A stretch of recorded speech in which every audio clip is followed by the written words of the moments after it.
Morning, everyone. Welcome back. MikesMMAPicks here with your Fight Morning Quick Card Breakdown Show, brought to you by BetDSI as well as MMA Oddsbreaker. We're back at UFC Apex. We've got Shahbazyan versus Derek Brunson. Small octagon. 5 fights are expected to end inside the distance. Only a 10-fight card this week. This card could have went to hell in a handbasket.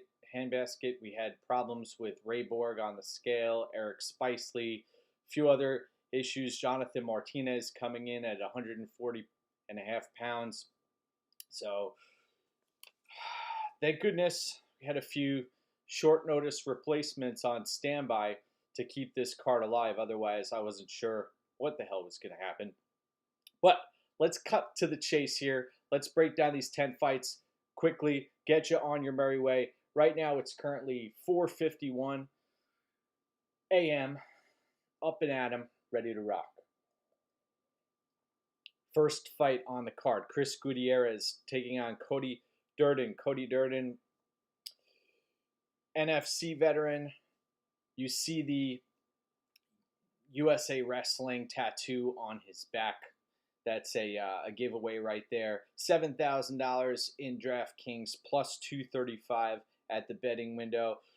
Gutierrez, last time out, got to see him tear up Vince Morales' leg and get a stoppage victory. 9,200, minus 300 favorite. I do think this line is wide.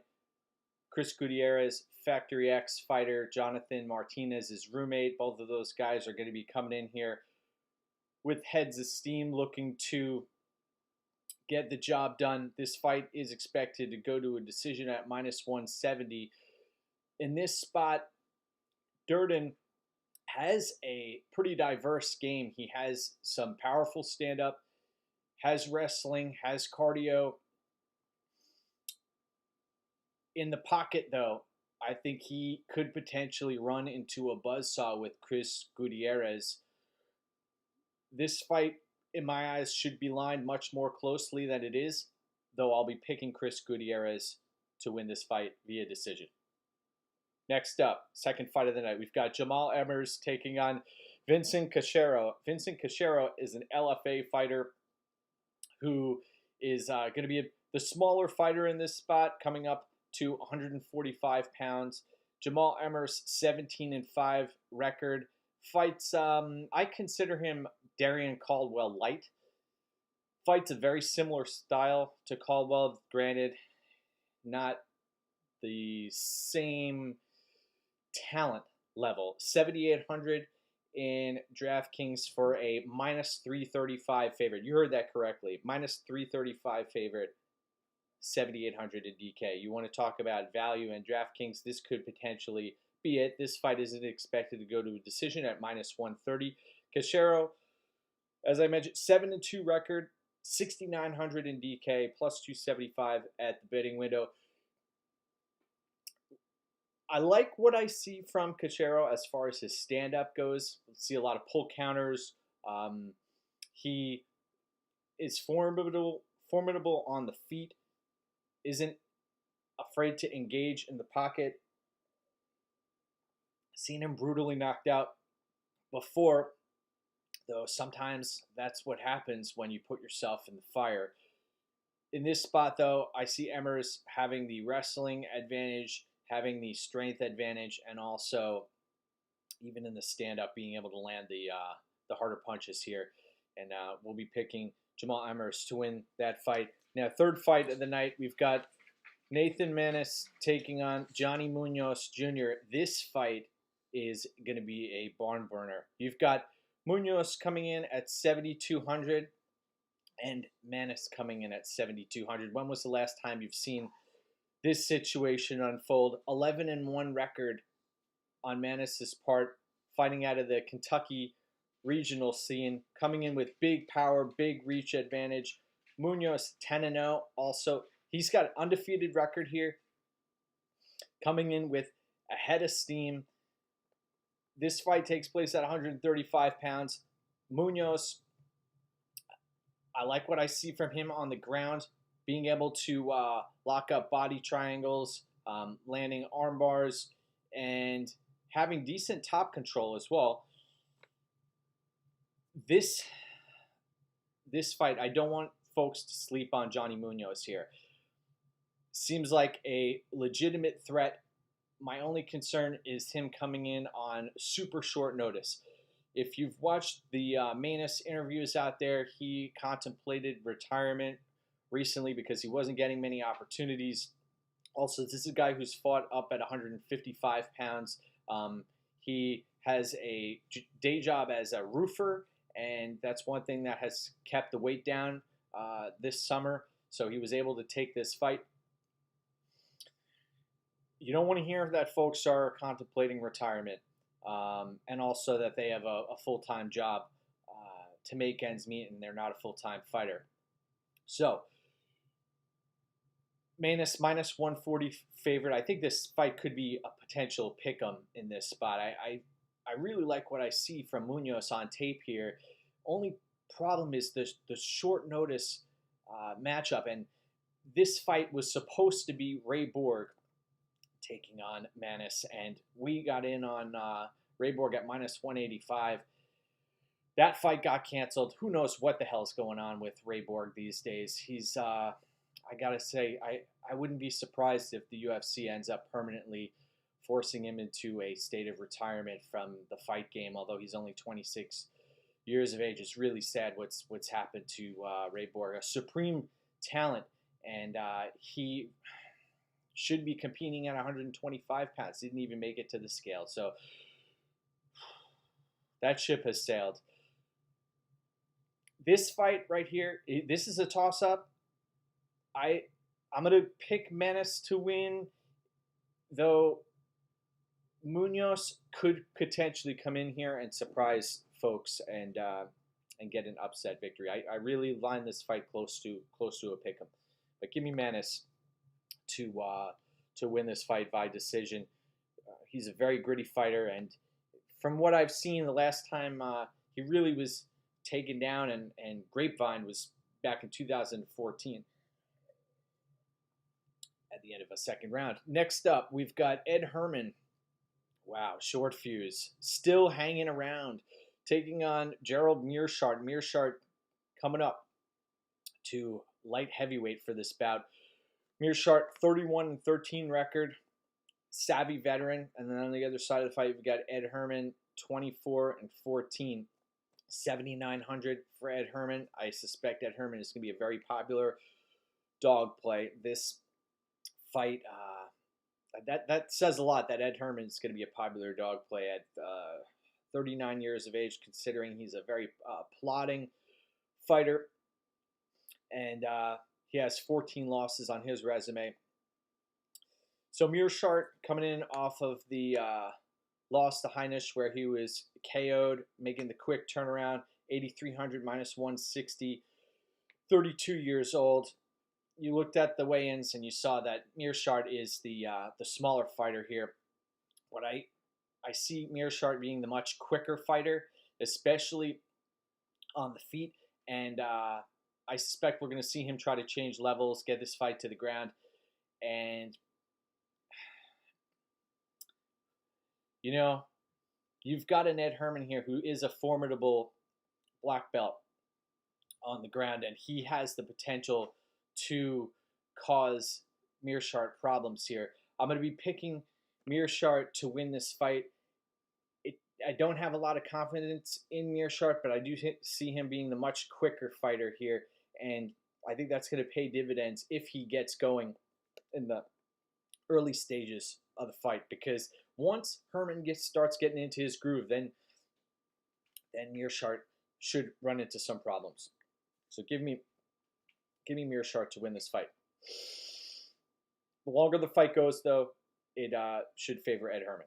Next up, we head to the men's 135-pound division, where we have Frankie Saenz taking on Jonathan Martinez. Jonathan Martinez, Factory X fighter, Chris Gutierrez's roommate, coming in, missed weight here, 11-3 record, has issues on the ground, 8,600 minus 260, and interviews, you heard that Jonathan Martinez is aware that Frankie Saenz is going to be coming looking for the takedown, looking to put Martinez on his back in this spot.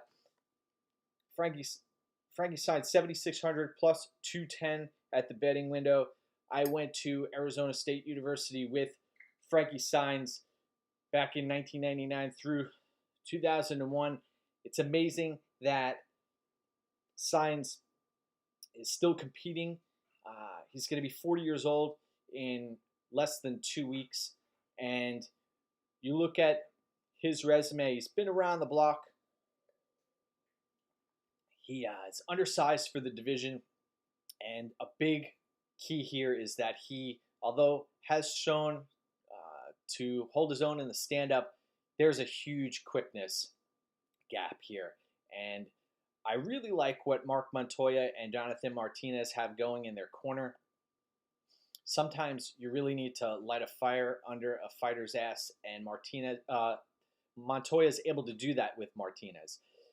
I suspect we're going to see Martinez come through unless he gets put on his back and snuffed out. That is a real possibility here. I don't agree that this fight should be lined this wide. If you got in around minus 200 or under that, I think that's a good play.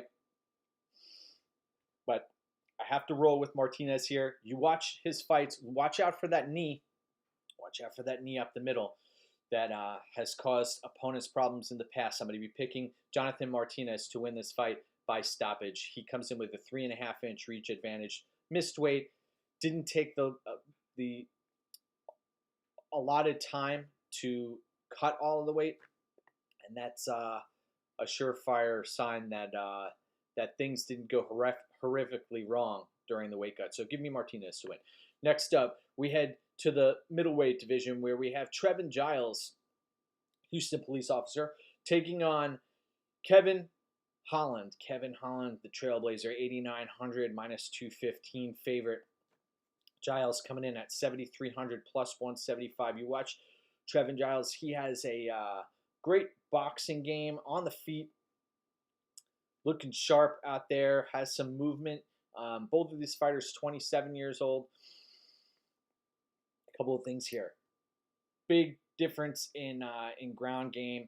You have Kevin Holland, who has done a lot of work under Travis Lutter, and I like what I see from Kevin Holland in some regards. The only problem I have is there are times where Holland gets very sloppy out there, and he doesn't really know when to step on the gas. So I question some of his in-fight decision-making. He's the much more talented fighter here. He has a higher ceiling. I expect Kevin Holland to survive a very tight Trevin Giles, who's going to come in composed and look to move, stick and move. And I see Kevin Holland using his kicking game, using his length. He's coming in with a 7-inch reach advantage in this spot. And I think that is going to be a difference maker down the stretch. You could see Kevin Holland in the second and third round use his grappling, where he should have a significant edge to pull away in this spot. So I'll be picking Kevin Holland to win. Next up, we head to the lightweight division, where we have a rematch between Groovy Lando Vannata taking on Bobby Green. Lando Vannata coming in at 8,200. This line has widened a bit. Vannata is now at minus 160. 11-4 and 2 record for Vannata. Vannata, man, I don't like the way he's been taking damage in a lot of his fights. If you're able to stand up to him and stay in the pocket with him, which can be a difficult thing to do because he's so sharp early, you can cause him problems. And it's not a good look on the eyes when you watch him eating shots. His head snaps back. He starts getting bloodied up, and before you know it, he's in a dogfight. It happens to him in almost every fight. And if he doesn't do that, he gets picked apart. So Bobby Green coming in here, surprisingly only 33 years old, 8,000 in DK, plus 130. This fight's expected to go to a decision at minus 240. You see Bobby Green, look at his record, 25-10-1 coming off of the Clay Guida victory. I think that's going to help him in this spot. You listen to Lando Vannata, he's done a lot of solo work, which I really think he's needed a change of camp for quite some time. He's just not evolving, and he came in with a very promising career and pedigree, and you look at, he gave up on his wrestling background.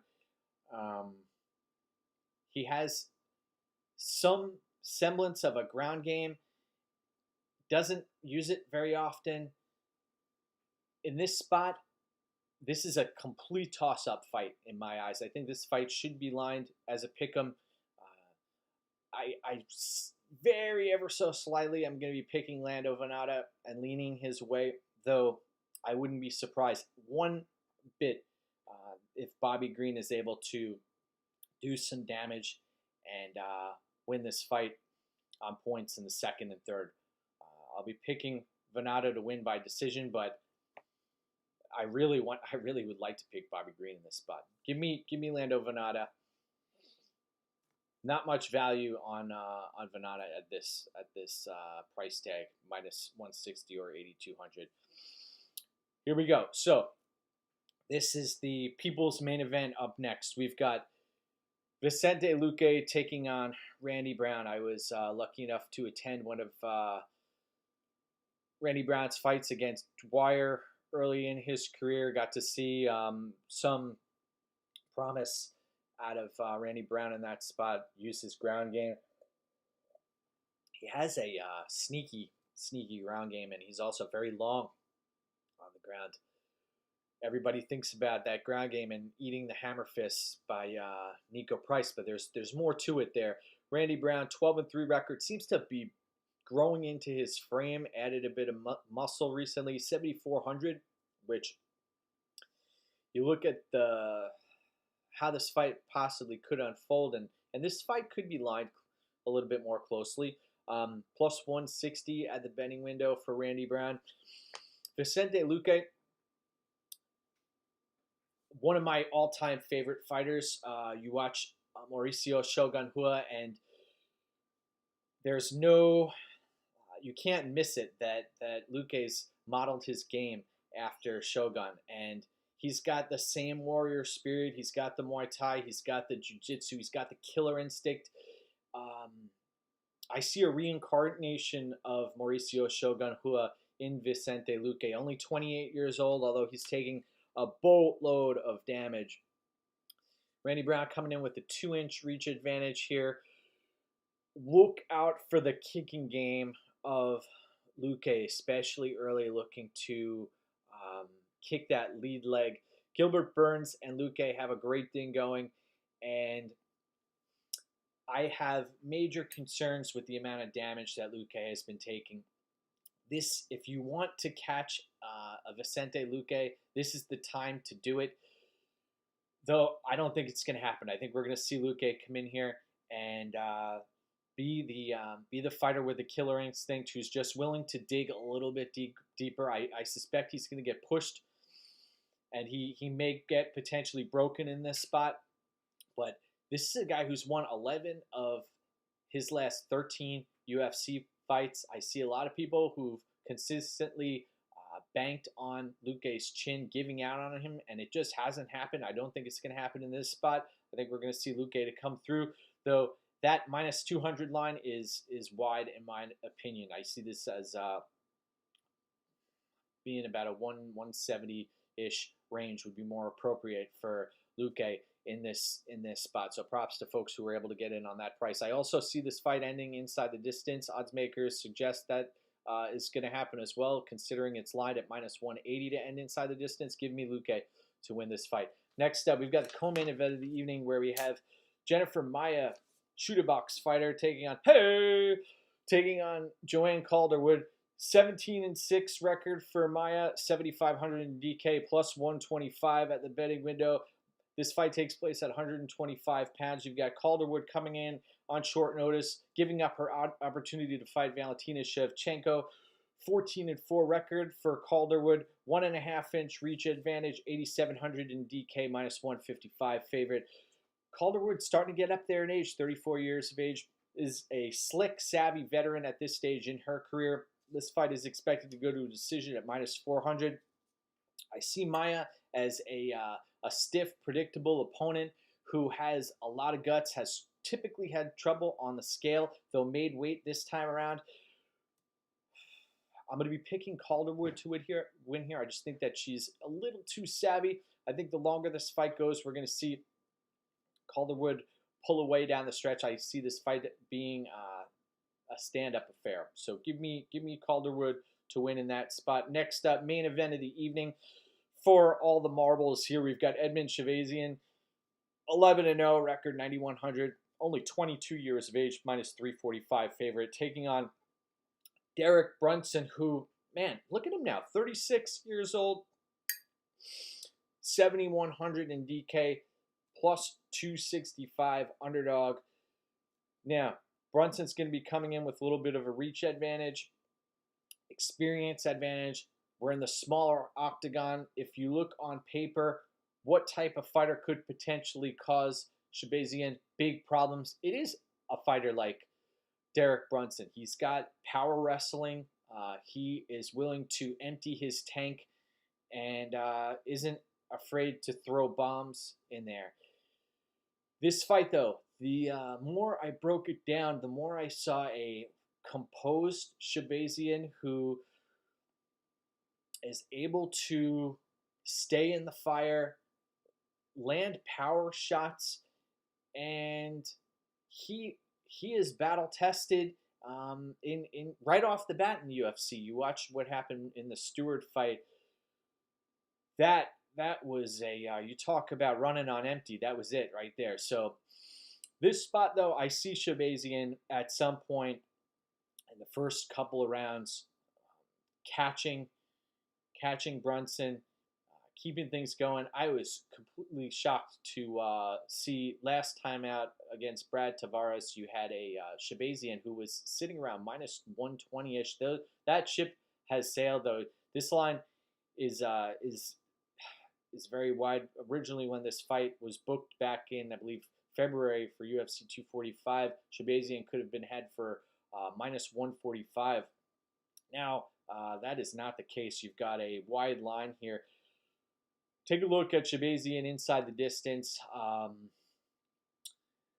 In DK, if you want to be contrarian and see a path to victory for Derek Brunson, by all means, go ahead. They'll all be picking Shahbazyan to win this fight and to win this fight in dramatic fashion. I want to thank everybody for tuning in. You could head to MMA Oddsbreaker Premium if you're interested in purchasing any of my premium plays. Got a few plays out there for the next few cards. We also offer a monthly subscription as well as a 3-month subscription. You could follow me at MikesMMAPicks on Twitter. I'm also at betmma.tips. Want to thank everybody for tuning in today. I want to wish you a tremendous fight day. Putting this one out a little bit earlier than usual. Only 10 fights. Then we've got some great fights coming up next weekend. Man, UFC 252, 253. Boom. Lots happening here. Thanks so much, everybody. Appreciate the support. And if you wouldn't mind hitting the like and subscribe button, that'll be helpful. Have a tremendous rest of your Saturday. And go get what's yours, my friends. Thank you.